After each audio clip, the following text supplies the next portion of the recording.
வணக்கம். இன்றைய தினத்துக்கு உங்களை வரவேற்பது நான் விக்னேஷ். தமிழக முதலமைச்சர் அழைப்பு விடுத்துள்ள அனைத்து கட்சி கூட்டம் நாளை நடைபெற உள்ள தமிழக வெற்றி கழகத்தின் 2ஆம் ஆண்டு தொடக்க விழா, ஜாக்டஜியோ போராட்டம் என பல்வேறு செய்திகள் காத்திருக்கின்றன. முதலில் இன்றைய தினத்தின் முக்கிய செய்திகளை பார்க்கலாம்.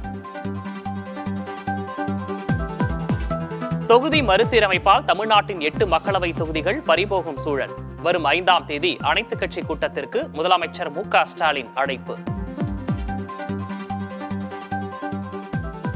வருகிற 5ஆம் தேதி அனைத்து கட்சி கூட்டம், அதாவது பதிவு பெற்றிருக்கும் தேர்தல் ஆணையத்தில் ரெஜிஸ்டர் ஆகிருக்கக்கூடிய 40 கட்சிகளை அழைக்க முடிவு செஞ்சு இன்றைக்கு நாங்கள் அவர்களுக்கெல்லாம் கடிதம் அனுப்ப போறோம்.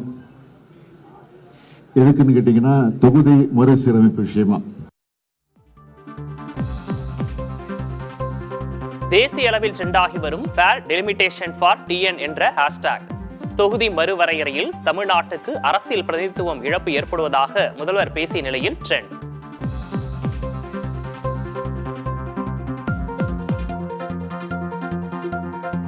மத்திய அரசு மீதான அச்சம் காரணமாகவே அனைத்து கட்சி கூட்டத்திற்கு அழைப்பு விடுத்துள்ளது திமுக அரசு. அதிமுக பங்கேற்பது குறித்து எடப்பாடி பழனிசாமி முடிவெடுப்பார் என முன்னாள் அமைச்சர் ஜெயக்குமார் விளக்கம். இந்த அனைத்து கட்சி கூட்டத்தை பொறுத்தவரை நாங்கள் கலந்து கொள்வதா இல்லையா என்பது குறித்து எங்களுடைய கட்சி, எங்களுடைய பொதுச்செயலாளர் அது முடிவு செய்வார்கள். மாநில உரிமையை பற்றி பேசுவதற்கு திமுக அதிமுகவுக்கு தகுதியே இல்லை.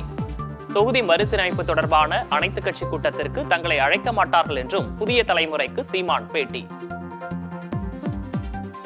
மாநில உரிமையை பற்றி பேசுறதுக்கு இந்த திமுக அதிமுகவுக்கு தகுதி என்ன இருக்கு? பறி கொடுத்தது யாரு? நேற்று கட்சி ஆரம்பிச்சு இன்னைக்கு ஆட்சிக்கு வந்துருக்கீங்களா? இதுக்கு முன்னாடி வேற யாரும் ஆட்சியிலிருந்து பறி கொடுத்தாங்களா? கல்வி மாநில பட்டியலிருந்து பொது பறி போச்சு இல்ல, இது யார் ஆட்சியில போச்சு? கச்சத்தீவு யார் ஆட்சியில? காவிரி உரிமை யார் ஆட்சியில? தமிழகத்தில் நாடாளுமன்ற தொகுதிகள் குறையும் என்பது கற்பனையான அச்சம். முதல்வர் மு.க. ஸ்டாலினுக்கு பாஜக மாநில தலைவர் அண்ணாமலை பதில்.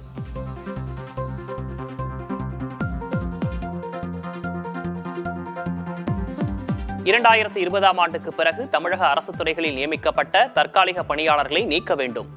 தமிழக அரசுக்கு சென்னை உயர்நீதிமன்றம் உத்தரவு.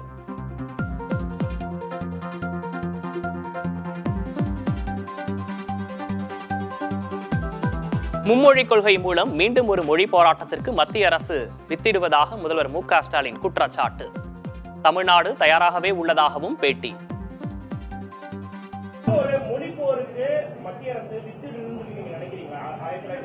நிச்சயமா வித்திடுது, அதுக்கு நாங்க தயாரா இருக்கிறோம்.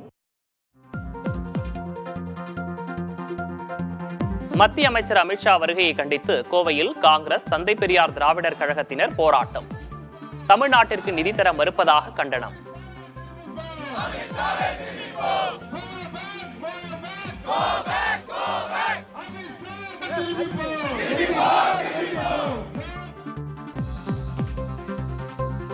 தமிழக வெற்றி கழகத்தின் 2ஆம் ஆண்டு தொடக்க விழா மாமல்லபுரத்தில் நாளை நடைபெறும் கூட்டத்திற்கு ஏற்பாடுகள் தீவிரம்.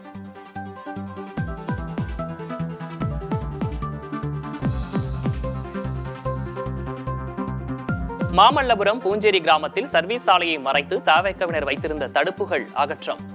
பொதுமக்களுக்கு இடையூறாக இருந்ததால் காவல்துறையினர் நடவடிக்கை.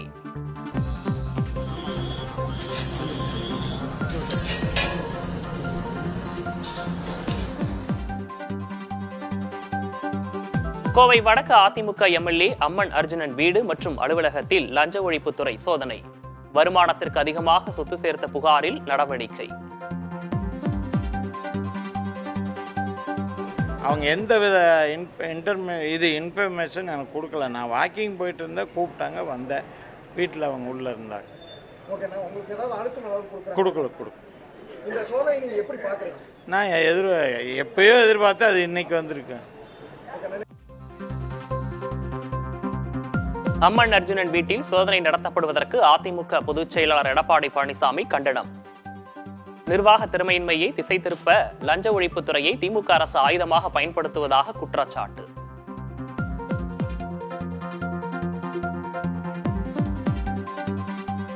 கோடநாடு கொலை கொள்ளை வழக்கில் எஸ்டேட் மேலாளர் நடராஜ் வரும் 27ஆம் தேதி ஆஜராக சிபிசிஐடி சம்மன்.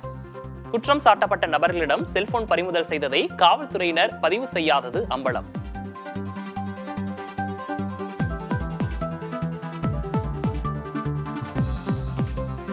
தூத்துக்குடி அருகே குழந்தையுடன் வீட்டில் தனியாக இருந்த இளம் பெண்ணுக்கு பாலியல் வன்கொடுமை. குற்றவாளிகளில் ஒருவரை துப்பாக்கியால் சுட்டுப்பிடித்த காவல்துறை, மற்றொருவருக்கு கால் முறிவு.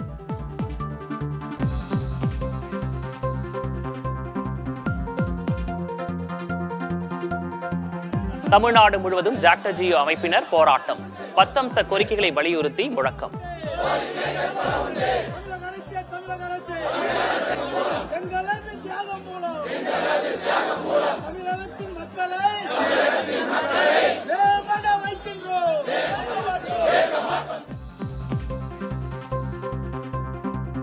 டெல்லி சட்டப்பேரவையிலிருந்து முன்னாள் முதல்வர் அதிஷி உள்ளிட்ட 12 எம்எல்ஏக்கள் சஸ்பெண்ட். முதல்வர் அறையில் அம்பேத்கர் படம் நீக்கம் என கூறி அமளியில் ஈடுபட்டதால் சபாநாயகர் நடவடிக்கை.